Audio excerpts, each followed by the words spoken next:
be bronzed by your clarity. I want to see those traits of fortuity. I do. I do.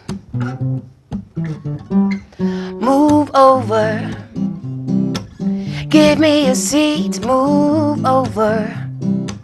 Give me a seat on your horse and cart. You haven't changed much, so move over.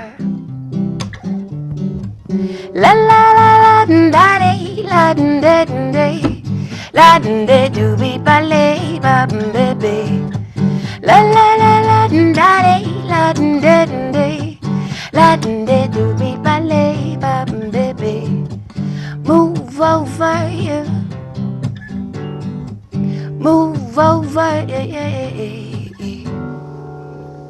Maia von Lekow, thank you very much for coming. Thank you. Thank you for having me. Move over. I heard over and over again. Who are you asking to move over? I'm asking the older politicians who've been around to just step aside a little and let some young blood come in. They're not going to thank you for it. How old do you think is old? I mean, there's no age in terms of physical age. I think the old, what I mean is mentally, and old in terms of the political aspect of, you know. So as a young person, you're telling me that you're somewhat disappointed in the leadership that we've had, that you've lived under? I'm slightly disappointed, I can say. I think that there are people out there who can make a change. Right. But I think so far... Normally, Maia, that's a very easy thing to say. We want change. This is true. And then when you sort of say, what are your expectations? Then people sort of fizzle out and got nothing to say. Completely. What are your expectations as a young Kenyan? What are your expectations? What are my expectations? I just think for me, the main thing for me is just the level of corruption and how far it goes up and how far it goes down. Right. And I think... for me, that's my strongest, one of my strongest anyway. Right. But we might return. Changes. Yes, we might return to politics later. But for the time being, let's look at Maia, the musician. A long career, young as you are. Have you had spans years, decades? No, I wish. Yeah. It's been 4 years professionally now. Right. Self-taught, playing guitar and singing. Right. So self-taught, does that mean that you're the kind of person who just went somewhere, picked up a guitar, and taught yourself how to play this instrument? You taught yourself. I did. Right. I was playing with a jazz cover band in Nairobi for about a year. Right. And I then realized, I just don't want to do this anymore, and I don't want to sing other people's songs. Right. So then started writing, and at that time, of course, you don't really think that you can write. You're a little bit insecure. Right. And then started writing, and I wasn't playing guitar at that point. Right. And I can't remember how I started playing guitar. Right. But then I picked it up one day, and I think I looked at a YouTube video and tried to figure out how to do something. Right. And even now, I mean, you asked me to play the B flat major. I have no idea what I'm playing. I just find the chords that I like. Do you find that is going to be a limitation? Is that a regret? For sure. Right. I don't think it's a regret. I think it's just a challenge to the next step. It's just learning that little extra and putting time and effort into to doing that. Would you accuse me of knowing nothing about anything if I said it seems to me that you're a jazz singer?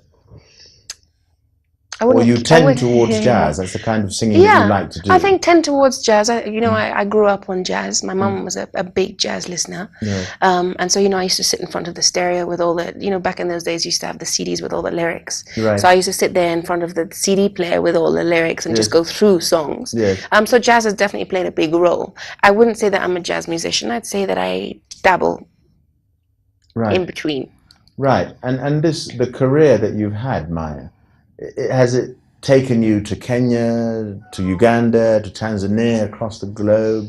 It has. It's taken me to a lot of places, in East Africa especially. Right. We've done shows in Madagascar, we've done shows in Poland, we've done shows in Zimbabwe. Have you been to, I'm familiar with the Busara Festival in Zanzibar. Yes. Have you been a Busara person? Yes, we performed there, I think it was about 3 years ago. Right. Great festival, yeah. Right. I'm talking this idea of how do you get there? You're sitting here, self-taught musician. How have you put yourself on the map?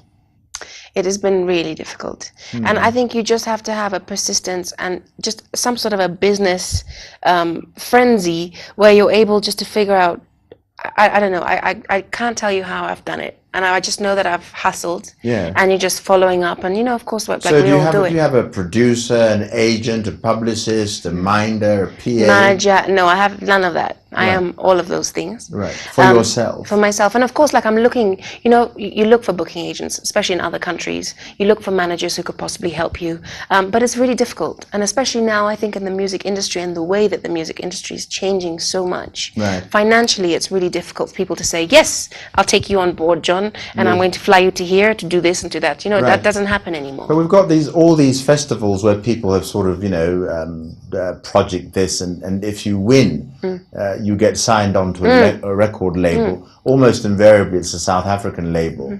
So isn't that a measure of success? And in some way, you failed because nobody signed you up.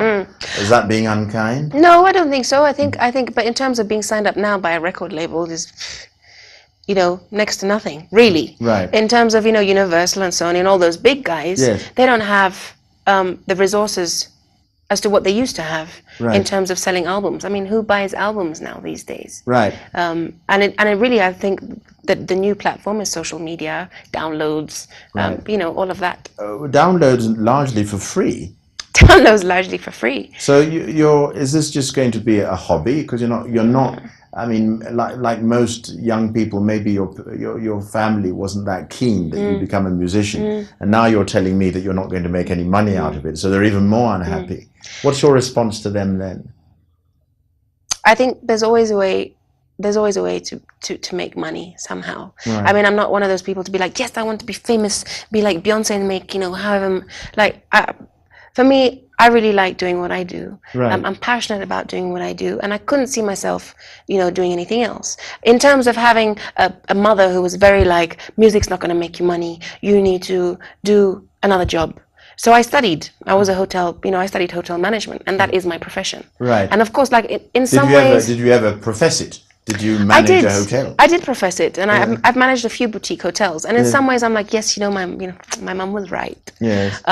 But also, on the other hand, I'm like, I could have spent that money putting it into my music, you know? So, of course, you have both sides. Yeah. In terms of making money, I think there's a lot of different ways that you can make money now in music. Right. Performances, of course, is a big one. And I think also, like in Kenya, people are much more aware of the financial significance that comes with a professional musician. Right. So in terms of finances, it was a lot better. I mean, you know, like some bands have been playing 6-7 hours in one go, being paid whatever 5,000 shillings, 7,000. You know what I mean? Right. Where I think things are really changing on that board in terms of Kenyan musicians. And on social media, have you got a sort of plan and where people download your? Well, there's one question that goes before that. Yes. Does Maia von Lekow actually have the album with the 13 tracks on it, which I can dash off and buy? Yes, Maia von Lekow has just finished, packaged an album, which actually has been sitting now in London. Yeah. So now we're getting all these, you know, friends to bring them over. Right. CD trafficking. Yes. You know, one batch at a time, because it's just so expensive to bring them over. Right. And so yes, so Maia von Lekow has got a 13 album track, which is just about to be launched. We're not quite sure when. Yes. And what was the other question? What was the other question? I was social media. Social media. Yes, social media. Are you playing the game of finding alternative ways of getting your music out there and getting some money for getting it out there? I'm trying. I mean, I still have like an old school Nokia telephone, and I am very old school. Yeah. So when it comes to Facebook, I wouldn't have a Facebook if I wasn't advertising music. Right.